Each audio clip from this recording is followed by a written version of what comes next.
looked less like a hearing and more like a job interview where the resume didn't match the title. But everyone in the room was pretending not to notice.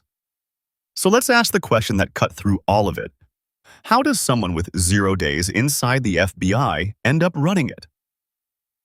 When Jasmine Crockett asked that, this stopped being a routine oversight hearing.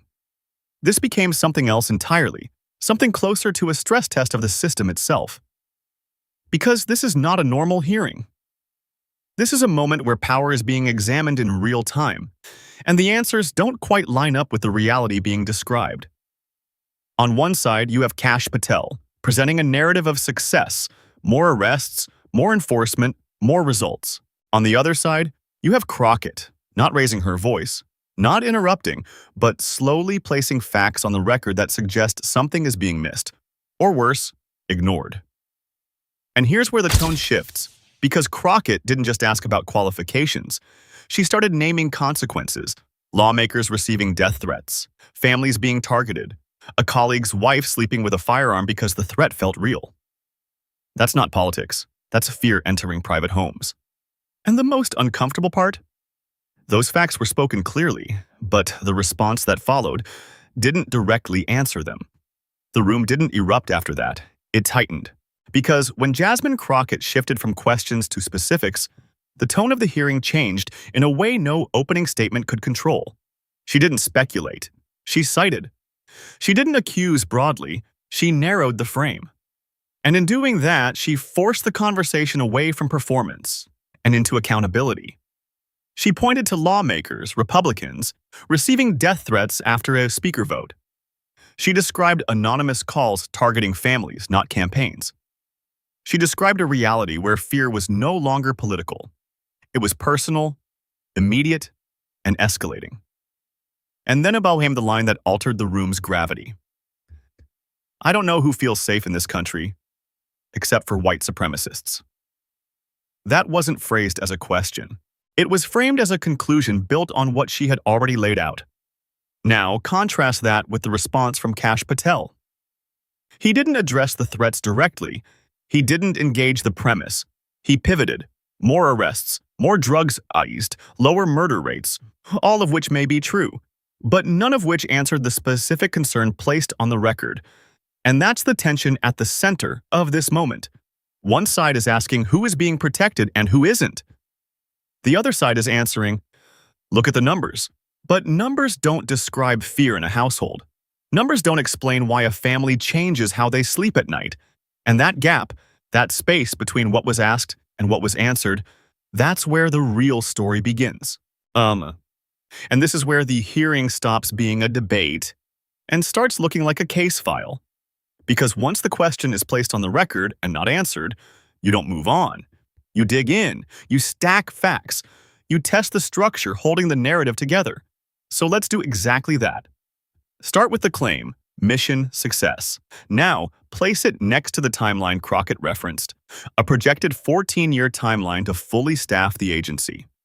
14 years in a system that deals with real-time threats. 14 years while experienced personnel are reportedly being pushed out. That's not a gap. That's a contradiction. Now, add the second layer, resource allocation. Why are trained federal agents being redirected toward roles that resemble street-level immigration enforcement, while documented threats, domestic, targeted, escalating, continue to surface? Why is the focus shifting outward, when the threat, by multiple prior assessments, is already inside the perimeter? And then the third layer, the one that makes everything harder to dismiss.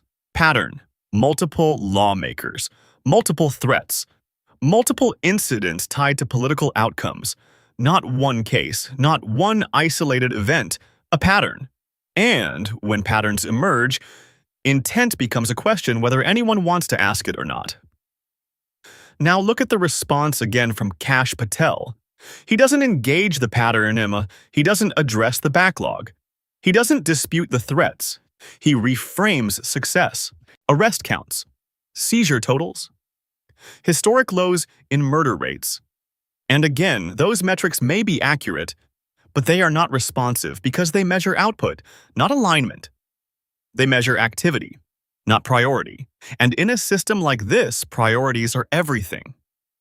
Because if enforcement is strong but misdirected, then the appearance of safety can increase while actual vulnerability expands. That's not speculation, that's structural risk. Now step back and look at the full picture Crockett was building. A leader with no internal FBI experience. Career officials allegedly removed before confirmation, a staffing crisis projected over more than a decade.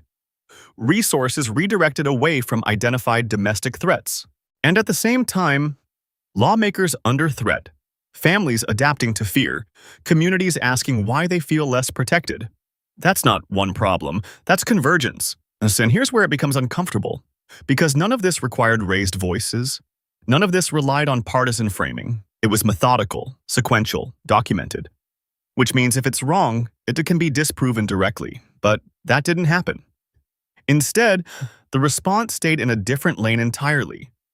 And when two sides in the same room are operating on different definitions of the problem, one measuring outcomes, the other measuring impact, you don't get resolution, or you get silence, not the kind of silence that fills a room, the kind of silence that follows a realization. And that realization is where this stops being about a hearing and starts being about trust. Because if you strip away the tone, the interruptions, the framing, what's left is a simple, uncomfortable divide. One side is describing outcomes that look successful on paper. The other is describing a reality where people still feel exposed, targeted, and unprotected. And those two things are not supposed to exist at the same time. Because when a system works, success isn't just measured in numbers. It's felt in people's lives. In whether families feel safe in their homes. In whether threats are taken seriously before they escalate.